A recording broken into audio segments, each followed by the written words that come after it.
Welcome to Real Rockford Files, for tales of the paranormal, supernatural, and the flat-out unbelievable. Today I'm going to be sharing ghost stories from Vermont. Let's get into it. Story 1. The first encounter was about 2 years ago. I laid on my side, facing my wall, my back turned away from the door. I had just hit sleep mode when I heard a scratch on my mattress and a little girl laughing in the hallway. I asked my sister the next morning if it was her, and she swears it wasn't, and that she heard it too.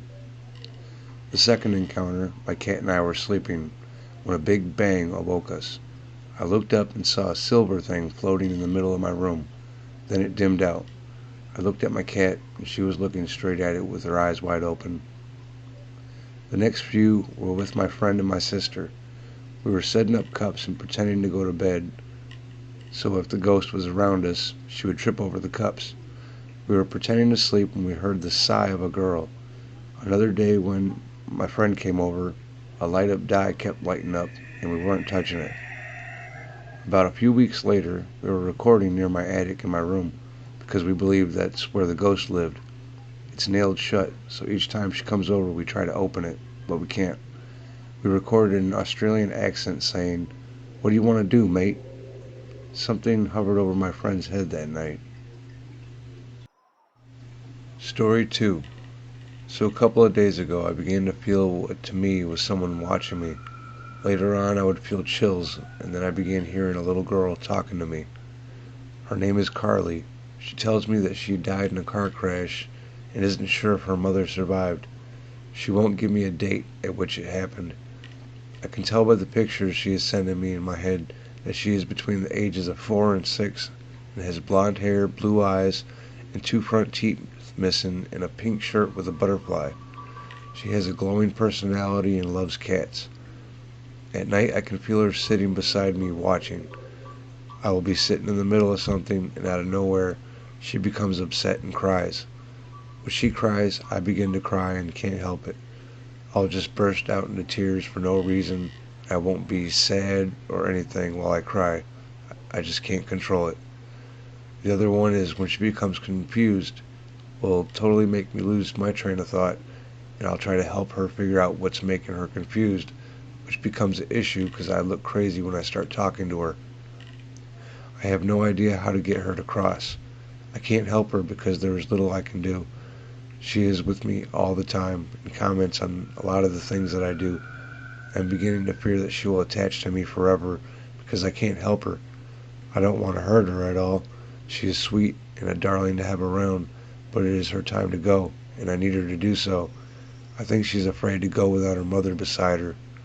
Even talking about her is upsetting Carly, and she wants me to stop. Story 3. So I have many experiences. I'll start by telling you the oldest to the latest that I've had. One day I was home alone.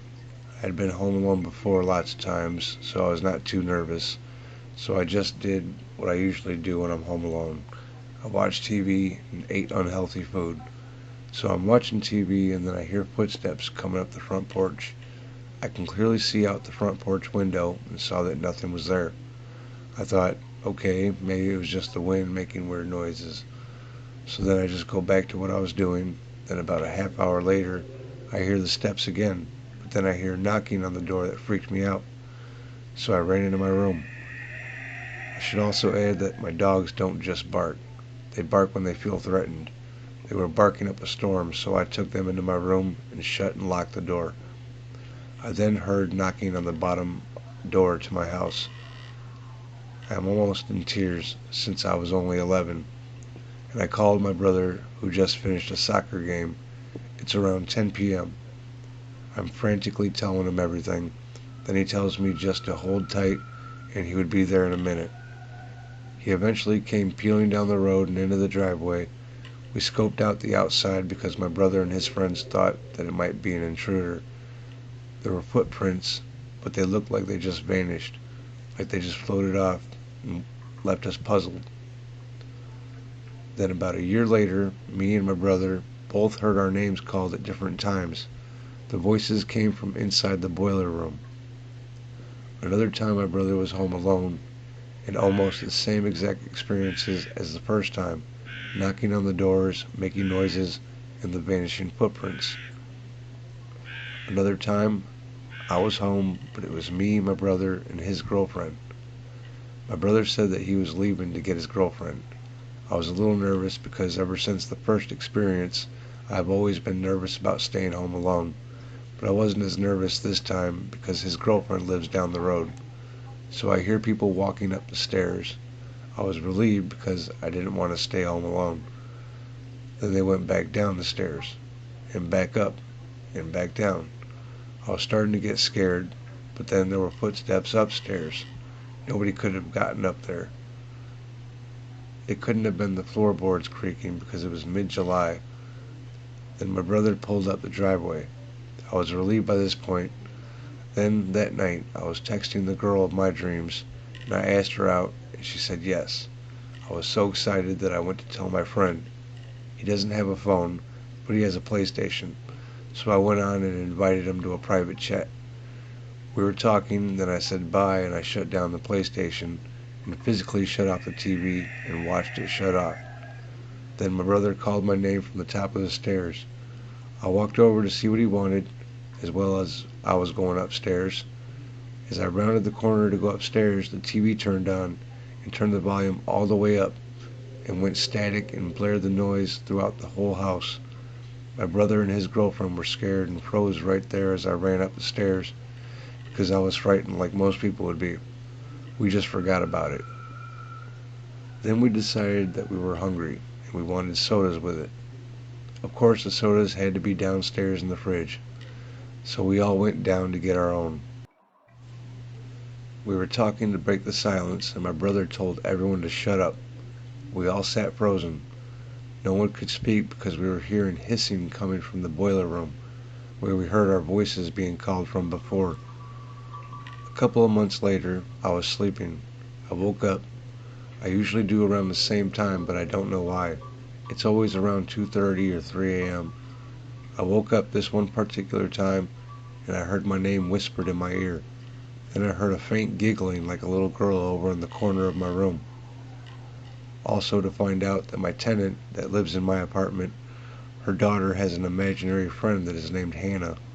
Hannah swears, apparently, her daughter, who is only 3, came up to her and said that Hannah said the F word. Also, Hannah lives in a white house. My house is white. That tied in a little bit with the giggling.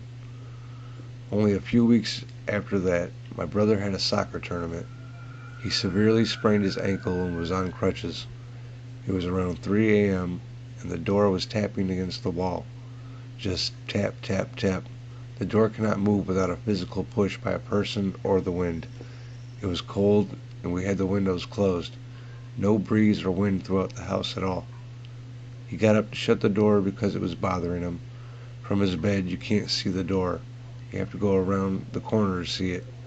As he rounded that corner, he could see the door. It slammed shut. His adrenaline froze his body and just stared at, knowing all the windows were closed. He crouched back to bed and was pretty scared. The next encounter was on my brother's way back from work. He was pulling up the driveway and the light was on the outside of the house, and dark hooded figures, shadow things, ran behind the house and into the shadows. The motion light was on as well. The last encounter was on our trip to Mexico. My brother, his friend, and I were all in a room together. On the 5th night that we were there, my brother's friend woke up and saw a figure standing against the wall with his hand extended towards the room. He somehow went back to sleep. Then my brother woke up and saw the same thing. They talked about it in the morning and said that they saw something they both knew what each other was talking about. I went to bed the next night, and they woke up in the middle of the night to me screaming words. Not even words, but words in reverse. But they said that I pronounced them so perfectly, like they were regular words. Then I was yelling, "Help! It's in the corner!" They were frightened and watched TV until the morning. Before I move on to the next story, I would like to point out that a majority of my viewers aren't subscribed. If you can just take a moment and hit that subscribe button, Maybe click like or leave a comment. It'll go a long way in helping me fight the algorithm. You can always take it back later, and it's totally free. Now, back to the stories. Story 4.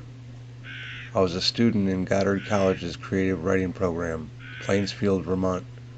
I was working on an MFA and a novel.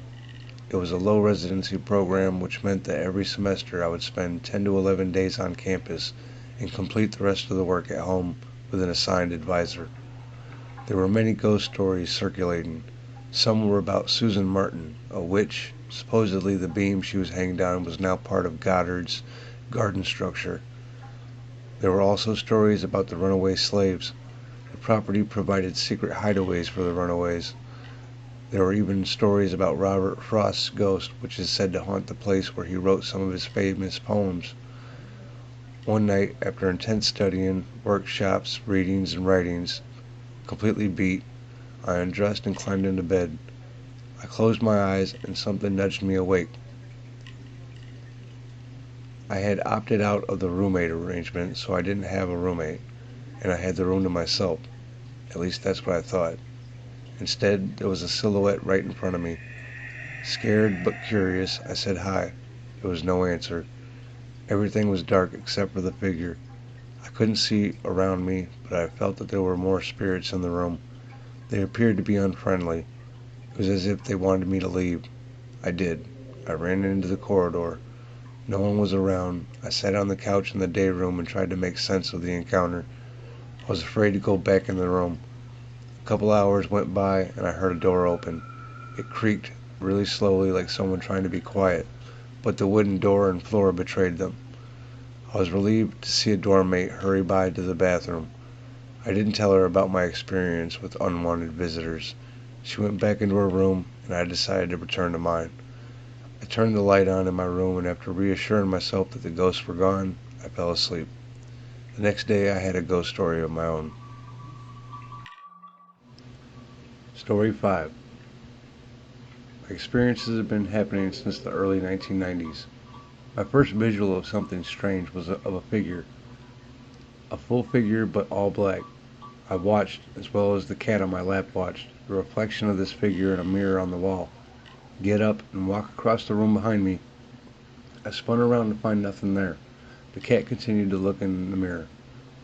Since then, I've seen orbs, shadows, heard voices. My wife can attest to one incident of a little boy in our attic calling Mama, but she denies hearing anything to this day. When I was single, I lived in New York and had numerous accounts of paranormal activity. One time I was actually shoved from behind and was the only one there talking on the phone.